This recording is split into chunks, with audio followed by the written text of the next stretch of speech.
పెద్దపల్లి జిల్లా గోదావరికంలో కల్తీ కల్లుకు ఇద్దరు కూలీలు బలయ్యారు. స్థానిక అడ్డగుంటపల్లి కల్లు కాంపౌండ్లో కల్లు తాగి ఇంటికి నడుచుకుంటూ వెళ్తూ కుప్పకూలిపోయారు. ఇద్దరు మెషిన్ పని చేస్తుంటారు. ఇద్దరు కలిసి నిన్న కల్లు కాంపౌండ్ సమీపంలో ఇంటి నిర్మాణ పనులు చేశారు. పని పూర్తయిన అనంతరం కల్లు కాంపౌండ్లో కల్లు తాగి ఇంటికి నడుచుకుంటూ వెళ్తూ రోడ్డుపై పడిపోయారు. వీరిద్దరిని ప్రభుత్వ ఆసుపత్రికి తరలించగా అప్పటికే మృతి చెందారని వైద్యులు నిర్ధారించారు. కల్లులో కల్తీ జరగడం వల్లే ఇద్దరు చనిపోయారని మృతుల బంధువులు ఆరోపించారు.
నా పేరు నాంతేల్ సారయ్య.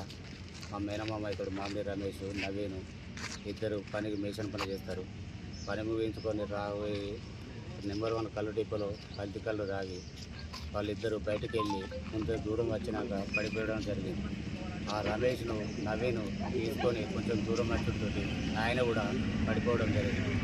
వాళ్ళిద్దరికి తీసుకొచ్చి వాళ్ళ తమ్ముని ఫోన్ చేస్తే ఆ పిల్లవాడు తీసుకొచ్చి హాస్పిటల్లో జాయిన్ చేశారు.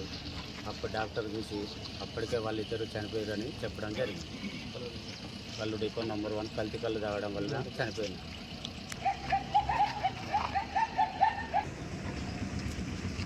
పదిహేను రోజుల క్రితం ఇట్లనే ఇంకో ముగ్గురు నలుగురు చనిపోవడం జరిగింది.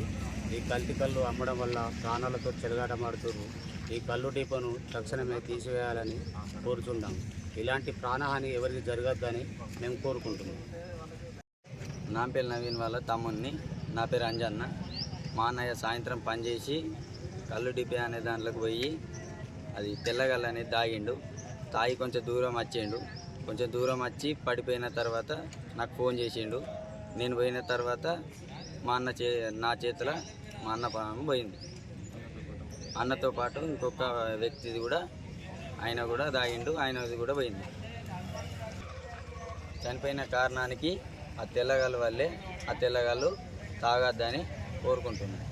ఆ తర్వాత హాస్పిటల్ తీసుకొచ్చినాం.